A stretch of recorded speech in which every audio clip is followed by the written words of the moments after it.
तो पहला क्वेश्चन है, वामन अवतार के 3 पगों के आख्यान का प्राचीनतम स्रोत है। किस स्रोत में लिखा गया है कि भगवान ने वामन अवतार करके और 3 पग धरती नापी थी? बताइए इसका आंसर जल्दी। इसका सही आंसर है ऋग्वेद। ऋग्वेद बहुत ही प्राचीनतम ग्रंथ है और इसी में ये बताया गया है कि राजा बलि के समय में भगवान ने वामन एक ब्राह्मण का रूप धारण किया था और 3 पग धरती नापी थी। अगला देखते हैं, वेदों को समझने हेतु रचित वेदांगों की संख्या कितनी है? वेदों की जो भाषा है वो समझ में नहीं आती इतनी आसानी से, इसके लिए वेदांगों की रचना की गई है। वो कितने वेदांग हैं जल्दी बताइए। ये 6 वेदांग हैं। शिक्षा, ज्योतिष, कल्प, व्याकरण, निरुक्त तथा छंद, ये 6 वेदांगों की रचना की गई है वेदों को समझने के लिए, उनकी भाषा को पढ़ने के लिए। अगला है, किसके अनुसार सभा एवं समिति को प्रजापति की 2 पुत्रियां कहा गया है? यानी किस वेद में ये बताया गया है कि सभा और समिति जो है वो प्रजापति की 2 पुत्रियां हैं? बताइए। इसका सही आंसर है अथर्ववेद। अथर्ववेद जो कि सबसे बाद का वेद है, उसी में ये बताया गया है। अगला है, सबसे प्राचीनतम एवं प्रामाणिक पुराण है, इनमें से कौन सा सबसे प्राचीन पुराण है? जैसे वेदों में सबसे पुराना ऋग्वेद है, तो पुराणों में सबसे पुराना पुराण कौन सा है? इसका सही आंसर है मत्स्य पुराण। मत्स्य पुराण सबसे पुराना इतिहास का साधन है। अगला देखते हैं, पुराणों के रचयिता माने जाते हैं, जैसा कि जानते हैं कि 18 पुराण है, तो पुराणों के रचयिता किसको कहा जाता है? महर्षि नारद, महर्षि कृष्णदेवपायन, लोमहर्ष तथा उनके पुत्र उग्रश्रवा या महर्षि वाल्मीकि? बताइए किसको पुराणों के रचयिता माना जाता है? इसका सही आंसर है लोमहर्ष तथा उनके पुत्र उग्रश्रवा। इन्हीं दोनों लोगों ने मिलकर पुराणों की रचना की थी। अगला प्रश्न है, ऋग्वेद में प्रधान देवता अग्नि के लिए कितनी ऋचाओं की रचना की गई है? 200, 180, 225 या 100? जल्दी बताइए। ऋग्वेद के प्रधान देवता अग्नि के लिए कितनी ऋचाएं लिखी गई हैं उसमें? जल्दी बताइए।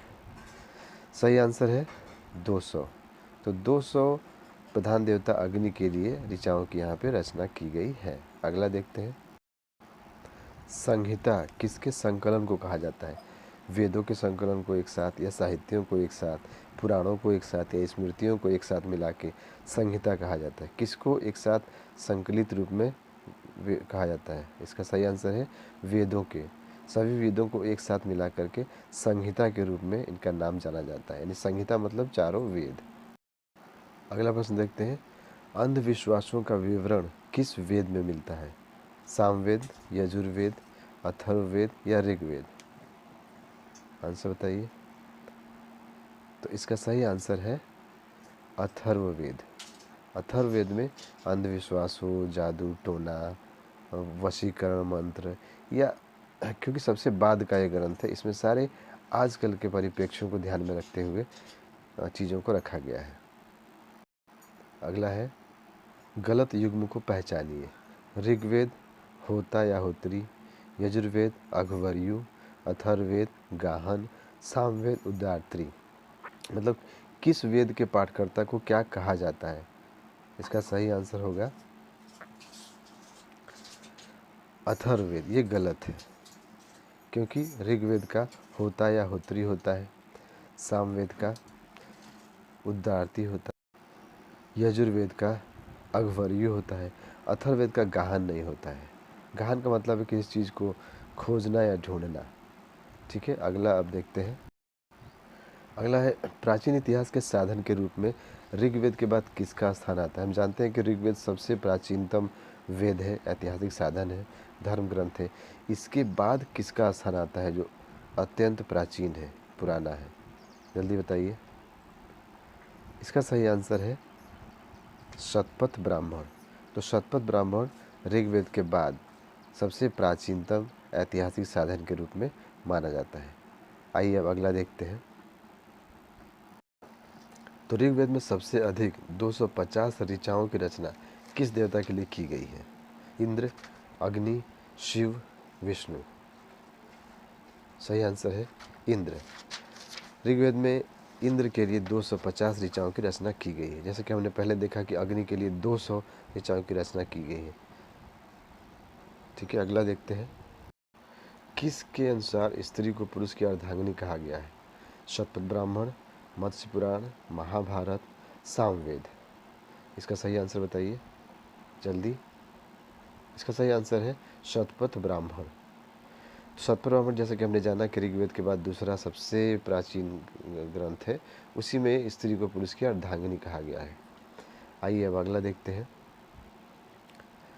सबसे प्राचीनतम स्मृति कौन सी है? ये तो जानते ही होंगे, मनुस्मृति। मनुस्मृति सबसे प्राचीनतम स्मृति मानी जाती है।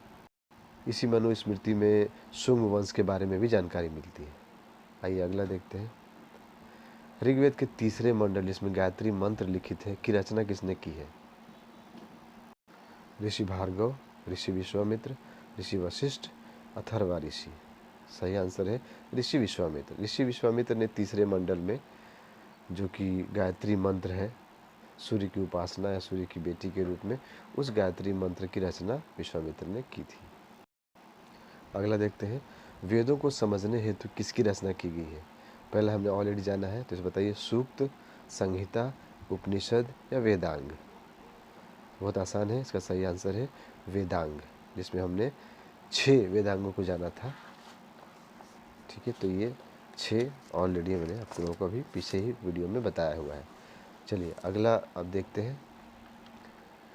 किस वेद में गृह निर्माण, कृषि, उन्नति, राजा का चुनाव इत्यादि के बारे में जानकारी वर्णित है? सामवेद, यजुर्वेद, अथर्ववेद, ऋग्वेद। इसका सही आंसर है अथर्ववेद।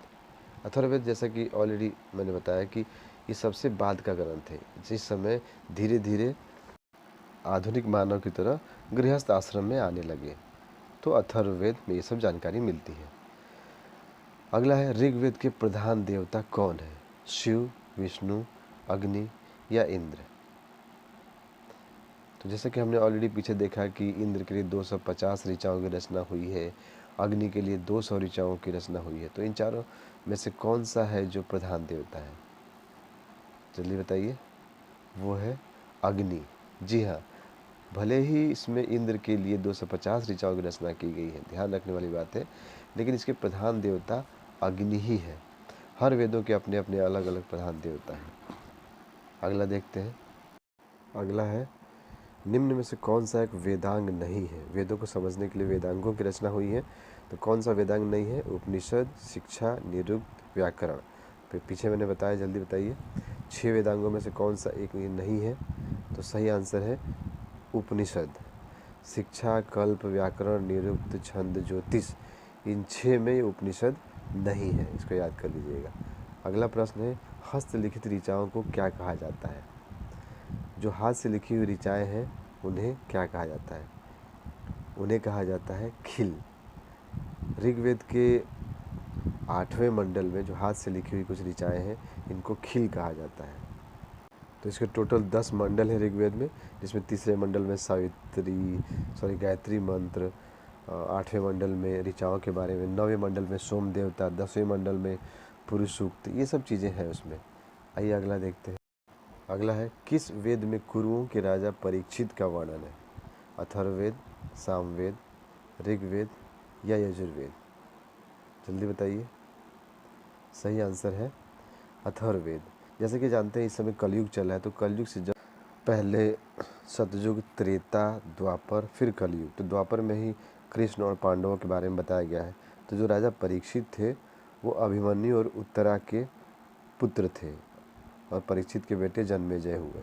तो सीधा आप अंदाज़ा लगा सकते हैं कि सबसे बाद की कहानी है ये, कलयुग स्टार्ट होने से जस्ट पहले का मान सकते हैं, जैसा कि माइथोलॉजिकली बताया जाता है। तो इस प्रकार से सबसे बाद का ग्रंथ भी अथर्ववेद है। तो सीधी सी बात है कि अथर्ववेद में ही इस बारे में बताया गया होगा। तो अगला क्वेश्चन चलते हैं। चातुर्वर्ण समाज की कल्पना का आदि स्रोत ऋग्वेद के किस मंडल में वर्णित है? किस मंडल में बताया गया है कि चातुर्वर्ण समाज होगा, यानी 4 जो है कि वर्ण होंगे उसमें, जैसे कि ब्राह्मण, क्षत्रिय, वैश्य, शूद्र, इसकी कल्पना या कहाँ लिखित है? तो ये है 10वें मंडल में, जहाँ पुरुष सूक्त है, जिसमें 10वें मंडल में ये लिखा गया है कि 4 जो है कि भागों में बांटा गया है उस समय के समाज को। आइए अब अगला क्वेश्चन देखते हैं। निम्न में से कौन सा युग्म गलत है? मत्स्य पुराण आंध्र सातवाहन के बारे में बताता है, वायु पुराण गुप्त वंश के बारे में बताता है, विष्णु पुराण मौर्य वंश के बारे में बताता है और भागवत पुराण शुंग वंश के बारे में बताता है। इसमें से कौन सा गलत है? तो इसमें से गलत है भागवत पुराण शुंग वंश के बारे में बताता है, ये गलत है। बाकी सभी सही है। मत्स्य पुराण आंध्र सातवाहन के बारे में, वायु पुराण गुप्त वंश के बारे में, विष्णु पुराण मौर्य वंश के बारे में, लेकिन शुंग वंश के बारे में हमें मनुस्मृति से पता चलता है, ना कि भागवत पुराण से। अगला क्वेश्चन देखते हैं। कौन सा वेद गद्य एवं पद्य दोनों में है? सामवेद, यजुर्वेद, अथर्ववेद, ऋग्वेद। गद्य एवं पद्य दोनों में। इसका सही आंसर है यजुर्वेद। यजुर्वेद जो कि यज्ञ और कर्म कांडों इत्यादि के लिए प्रयोग किया जाता है। ठीक है, आइए अगला क्वेश्चन देखते हैं। किस पुराण में राजाओं की वंशावली नहीं पाई जाती है? मत्स्य, गरुड़ पुराण, वायु पुराण, विष्णु पुराण। बताइए। सही आंसर है गरुड़ पुराण।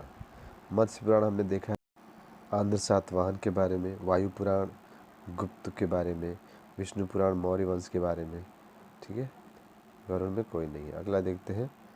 वसुधैव कुटुंबकम का उपदेश कौन देता है? वेदांग, पुराण, वेद, उपनिषद, इन चारों में कौन वसुधैव कुटुंबकम का उपदेश देता है?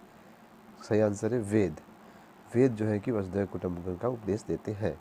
तो ये था टोटल। अब तक आप अंदाज़ा लगा सकते हैं कि कितने आप लोग सही कर पाए हैं, और इससे आप लोग अंदाज़ा लगा सकते हैं आगे की और ऐसी क्विजेज़ के लिए लाइक और सब्सक्राइब करना ना भूलें। और भी बढ़िया बढ़िया क्विजेज़ आपको प्रोवाइड की जाएंगी इसके द्वारा।